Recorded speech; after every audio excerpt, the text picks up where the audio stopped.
கண்டுபிடிப்புகளுக்கான உரிமை பதிவு அமைப்பின் அமெரிக்க இயக்குநராக பேட்டன்ட் ஆபீஸ் இருந்த ஹென்றி எல்ஸ்வொர்த் என்பவர் தான் பதவி ஏற்றவுடன் அந்த துறை மூடப்படுவதாக அறிவித்தார். ஏனென்று கேட்டபொழுது, உலகில் கண்டுபிடிக்க வேண்டியவர்கள் எல்லாவற்றையும் கண்டுபிடித்தாயிற்று, ஆகையினால் இந்த அலுவலகத்திற்கு அவசியமில்லை என்று சொன்னார். ஆனால் அதற்கு பின்புதான் தந்தி கருவி, ரிவால்வர் துப்பாக்கி, அறுவடை எந்திரம், மின்சார விளக்கு, ரேடியோ, ஆகாய விமானம், மோட்டார் வாகனங்கள், இது போன்ற நூற்றுக்கணக்கான கண்டுபிடிப்புகள் கண்டுபிடிக்கப்பட்டது.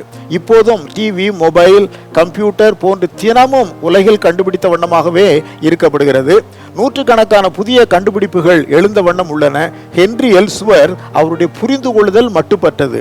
இவை எல்லாவற்றிலும் சிகரமாக ஒரு நாள் ஆயிரக்கணக்கான நூற்றுக்கணக்கான மக்கள் இந்த உலகத்திலிருந்து எவ்விதமான வாகனமும் இன்றி விண்ணில் பறந்து செல்லுகிற மிகப்பெரிய அதிசயம் நடக்கும் என்பதாக 1 தெசலோனிக்கர் 4:16-17 உரைக்கிறது.